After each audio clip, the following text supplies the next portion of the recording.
महाराज कंस ने कृष्ण को मारने के लिए धनुर्यज्ञ का आयोजन किया और अक्रूर जी को दूत बनाकर कृष्ण को गोकुल से मथुरा लाने का कार्य दिया गया।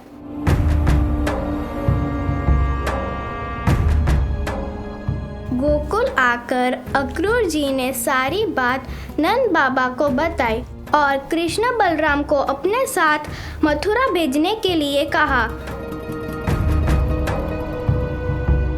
साथ ही कृष्ण जन्म का सच बताया कि वास्तव में कृष्ण देवकी और वासुदेव का पुत्र है।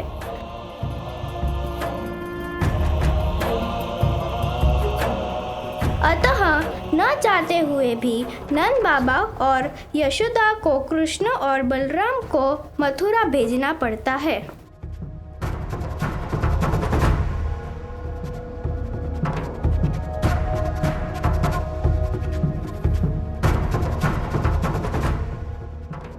कृष्ण को कंस की चाल के बारे में पहले से ही ज्ञात था कि कंस ने उनको मारने के लिए मथुरा में आमंत्रित किया है।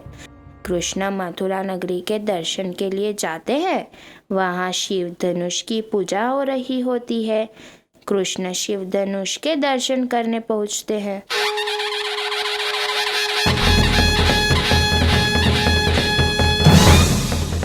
क्या मुझे पास से शिव धनुष को देखने की अनुमति है? अवश्य बालक, परंतु ध्यान रहे यह धनुष स्वयं भगवान शिव जी का है। इसे तनिक भी आंच नहीं आनी चाहिए। यदि आपकी आज्ञा हो तो क्या मैं इस धनुष को उठा सकता हूँ? तुम बालक इस धनुष को कैसे उठा सकोगे? यह पवित्र शिव धनुष इतना कठोर है कि आज तक कोई वीर पुरुष इसे न उठा सका। बालक, हट मत करो। अरे ओ बालक, इस धनुष की कल से पूजा आरंभ होने वाली है। इसे तनिक भी हानि आई तो महाराज कंस तुम्हारा सर धड़ से अलग कर देंगे। मामा श्री, उन्हें अभी तक मेरे बल और वीरता के बारे में ज्ञान हो चुका है। आप भी मुझे आजमा सकते हो। मैं शिव धनुष को उठाकर उस पर प्रत्यंचा चढ़ाऊंगा। कृष्ण प्रत्यंचा चढ़ाने के लिए धनुष को उठाते हैं और जैसे ही प्रत्यंचा चढ़ाने जाते हैं धनुष टूट जाता है।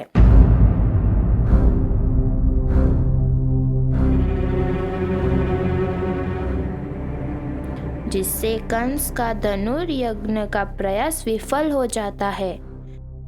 कंस का धनुर्यज्ञ का प्रयास विफल होने के कारण वो कृष्ण को मारने के लिए अपने एक हाथी को मदिरापान करवाकर नगर में छोड़ देते हैं।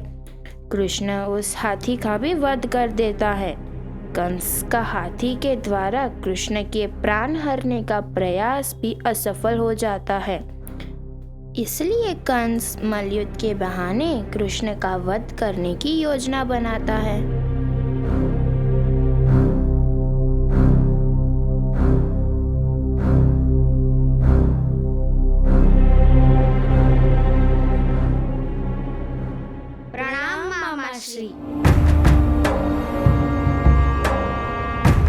आओ मेरे वीर भांजो, आओ। यहाँ मथुरा में आते ही आप लोगों ने सबको अपनी वीरता से चकित कर दिया है। मामा श्री, आपने ही तो हमें यहाँ हमारी वीरता के लिए सम्मानित करके पुरस्कार देने के लिए बुलाया है। तो क्या आप हमारी वाह वाह से प्रसन्न नहीं हैं? अवश्य प्रसन्न है, परंतु हमें एक बात का रंज है कि तुम्हारी वीरता के हमने केवल किस्से सुने हैं। हमें कभी भी तुम्हारी वीरता देखने का लाभ प्रदान नहीं हुआ है। अर्थात आपको हमारी वीरता पर संदेह है मामा श्री? मैं एक राजा हूँ और मैं अपनी प्रजा के सामने ऐसे वीर को वीरता के पुरस्कार से सम्मानित नहीं कर सकता जिसकी वीरता के सिर्फ किस्से सुने हो, उसकी वीरता को स्वयं कभी देखा ना हो। अर्थात मुझे यहाँ अपनी वीरता का प्रमाण देना होगा।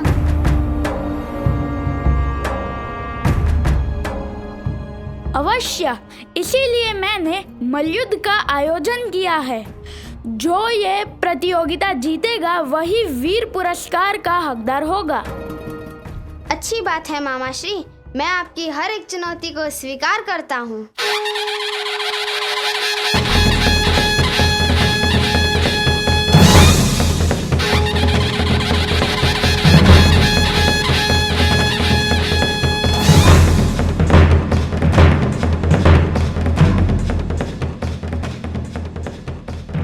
कृष्ण मल्लयुद्ध जीत जाता है।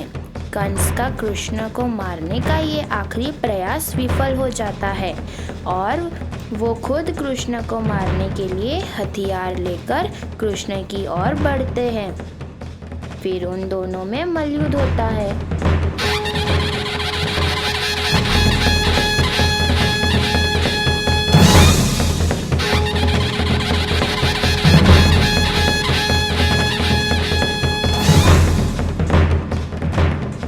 आखिर में कृष्ण के हाथों कंस का वध होता है और पूरे मथुरावासी कृष्ण की जय जयकार करते हैं।